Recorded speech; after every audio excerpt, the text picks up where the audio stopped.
신입사원 때는 정말 모두가 일어나서 체조를 하는 분위기였어요. 근데도 그렇게 남 앞에서 이러면서 체조하는 게 솔직하게 조금 부끄러웠고, 저는 사실은 후배들 자상하게 챙기고 뭘 도와주고 이런 게 중요한 선배 덕목이라고 생각하진 않거든요. 모두가 예할 때 혼자 아니오라고 말해도 살아남을 수 있을 정도의 능력이 있는 사람이 과연 얼마나 될까? 그런 사람들은 다 퇴사하고 자기 사업할 것 같은데?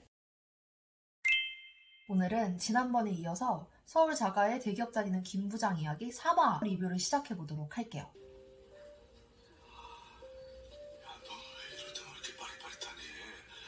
정말 회사 다닐 때도 보면 메일 보냈는데 발송 취소하고 싶고 그런 순간들이 있는데 꼭 이렇게 취소를 하고 싶을 때는 상대방이 갑자기 빠릿빠릿하게 메일을 읽었고 일이 꼬일래니까 평소에 느릿느릿하게 일을 하던 사람이 이렇게 보내면 안 되는 것도 빨리 보내고 이런 게 있어요. 이게 고의인지 실수인지를 솔직하게 말씀해 주셔야 됩니다. 저희도 알아야 대응을 하죠. 법무팀이 들어와서 얘기를 하는 내용인데요. 이거는 김 부장 리뷰랑은 별개의 얘기기는 한데 변호사한테는 정말 솔직하게 다 말씀해 주셔야 돼요. 저희가 확실하게 사건 파악을 하고 대응을 하기 위해서는 정확한 사실을 알고 있어야 되는데 변호사한테도 숨기시는 분들이 되게 많아요. 근데 뭐 이해가 가지 않는 건 아닙니다. 그래도 사건을 잘 마무리하기 위해서는 정말 변호사한테만큼은 솔직하게 말씀해 주시는 게 좋아요. 이것도 별개 얘기긴 한데 되게 반가운 게 김 부장도 21층에서 일하네요. 저도 회사 다닐 때 현대차 그 동관 21층에서 일을 했었거든요. 현대 로고 붙어있는 빌딩이 동관이거든요. 근데 그쪽으로 이렇게 사원증 찍고 안으로 들어가면 엘리베이터가 이렇게 양옆으로 나뉘어서 이쪽은 저층 엘리베이터, 이쪽은 고층 엘리베이터. 근데 저층 엘리베이터와 고층 엘리베이터가 모두 1층과 꼭대기층인 21층은 갔었어요. 저 같은 경우에는 저층 엘리베이터를 더 선호했던 이유는 저층 엘리베이터는 저층에서 계속 멈추고 고층 엘리베이터는 고층에서 계속 멈추잖아요.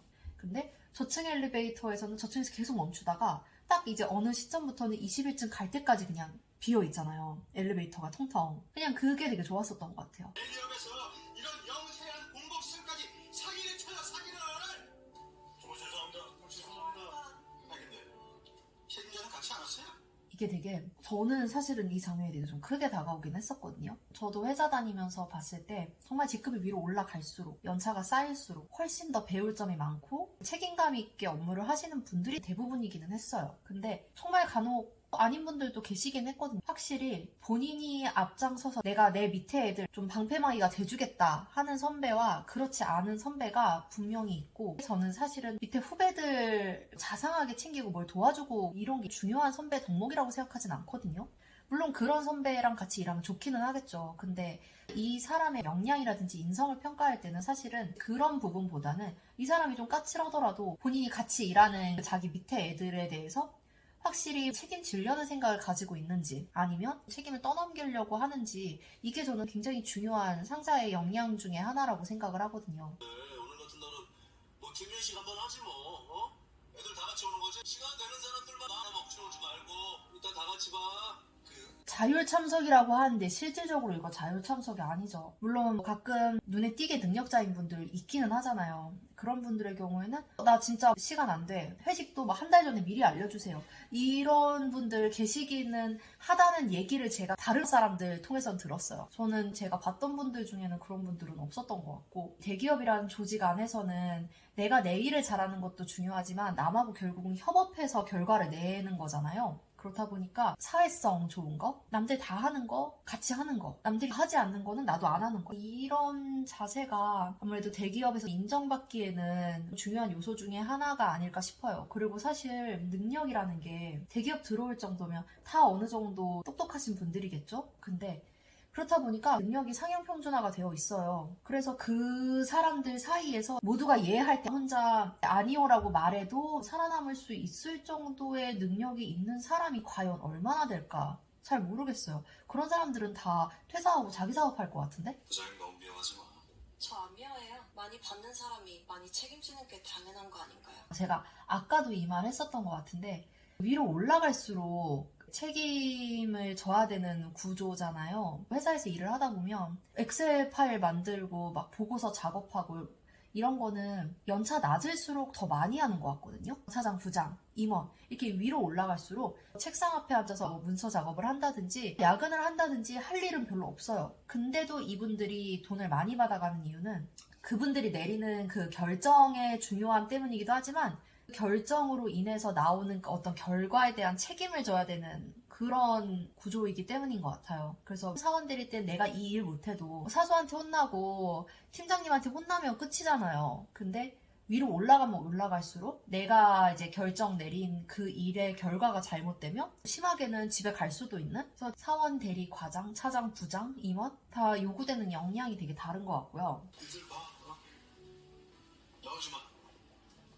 괜찮아. 미국은 우리나라랑 다르게 채용도 자유롭고 해고도 자유로운 나라라고 하잖아요. 그렇다 보니까 걔네는 정말 영화에서 보는 것처럼 어느 날 갑자기 들어가는데 카드키가 안 찍히고 그날 저렇게 박스 안에 자기 물건 담아서 나오고 이런 경우가 있다고 하더라고요. 지금 김 부장도 해고를 당하는 거는 아니었고 좌천돼서 지방 공장으로 가는 거였잖아요. 저도 회사 다니면서 임원분인데 퇴사는 퇴사지만 타그룹사 임원으로 가시는 건데도 그분이 약간 좌천되는 그런 느낌이었었나 봐요. 그분은 저렇게 박스를 들고 나가진 않으셨어요. 그냥 서류 가방 같은 거 하나 들고 깔끔하게 이렇게 나가셨는데, 정말 제가 사원대리 과장들 퇴사할 때는 퇴사하는 사유는 다 제각각이지만 예를 들어서 뭐 집안 사업을 하러 나간다든지 막 이런 경우에 굉장히 화기애애하고 다들 덕담해주고 이런 분위기도 많이 봤었는데, 임원분이 나가실 때는 집에 가는 건 아닙니다. 다른 그룹사로 가시는 이제 그런 장면이었는데 정말 이런 분위기였어요. 찬물 확 끼얹은 것 같은 느낌? 그분 표정은 밝았는데 다른 사람들이 뭐라고 말을 못하고 있는 약간 그런 분위기 있잖아요. 근데 그분이 방에서 나와서 유리문을 통해서 나가서 엘리베이터 가시는 데까지 제가 따라갔거든요. 근데 저도 그 분위기에 약간 압도당한 거예요. 그래서 제 표정이 되게 안 좋았는지 그분이 이렇게 악수를 하시면서 원래 만남이 있으면 헤어짐이 있는 법이니 너무 서운하게 생각하지 말라 이러시더라고요. 그게 생각이 나네요. 그리고 앞으로는 저에게 보고하실 게 있으면 그냥 구두로 하세요. 보고서 이런 거 필요 없습니다. 그거 폰트 신경 쓰고 꾸미고 할 시간에 그냥 저한테 직접 오십시오. 이거 제가 지난번에도 말씀드렸었던 것 같은데 대기업 퇴사하고 변호사 되기를 정말 잘했다고 생각했던 것 중에 하나가 보고서 예쁘게 꾸미고 이런 걸 안 해도 된다였거든요. 물론 뭐 변호사 중에서도 뭐 그런 거를 해야 하는 분들도 있겠지만 주된 업무가 서면 작성인데 서면은 어느 정도 그 틀이 딱 정해져 있고 결론적으로는 글을 쓰는 거기 때문에 전체적인 서면에 왁구를 예쁘게 뭐 만들고 이런 거는 신경을 써본 적이 없었던 것 같아요. 그래서 진짜 회사 다닐 때는 내 머릿속에 생각은 다 있어. 리서치해서 자료도 다 있어. 근데 이거 배치를 할 때 어떤 논리 구조로 배치를 할까를 넘어서서 진짜 예쁘게 하기 위한 정교한 그 장인 정신으로의 그 작업들 있잖아요. 그게 정말 시간을 많이 잡아먹었었던 것 같거든요. 그 당시에 보고서 잘 만드는 그 역량이 너무너무 중요하다고 생각을 했었는데 변호사가 되고 나니까 그게 그렇게 중요한 역량이 아니더라고요. 그래서 저한테는 대기업 회사원보다는 변호사가 잘 맞지 않나. 물론 굉장히 이건 단편적인 부분만 말씀을 드린 거긴 한데 그런 생각이 좀 듭니다.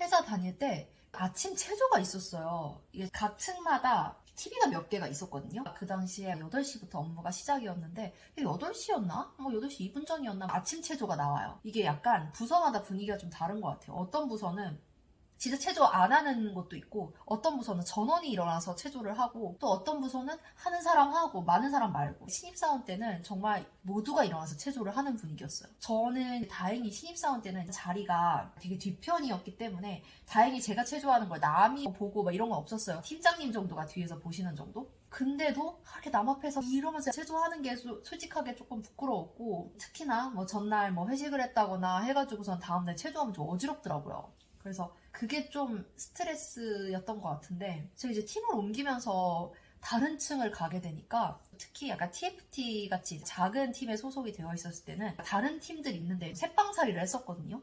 근데 그 층은 보니까 그냥 하고 싶으면 하고 아닌 사람들은 안 하고 남 눈치 봐서 하고 이런 분위기가 또 아니더라고요. 그런 거 보니까 되게 부럽기도 했었고 취업을 할 때 많이 생각을 하는 게 이 회사의 기업 문화가 어떤지 출퇴근 시간이 어떤지 막 이런 거 생각을 되게 많이 하잖아요. 물론 그거 되게 중요해요. 근데 제가 느꼈을 때는 내가 어떤 부서에 배치가 되느냐, 내 위에 있는 상사가 누구냐, 이게 굉장히 삶의 질을 많이 좌지우지하는 거라고 생각을 하거든요. 그래서 회사가 가지고 있는 장점에 대해서 판단을 할 때 내가 배치되는 부서는, 내가 하게 될 업무는, 내가 같이 일하게 될 팀원들은, 상사들은 내가 생각했던 그 회사에 기본적으로 알려져 있는 분위기와는 되게 다를 수도 있다 까지 감안을 하고, 그럼에도 불구하고 변하지 않는 부분을 보는 게 맞을 것 같아요.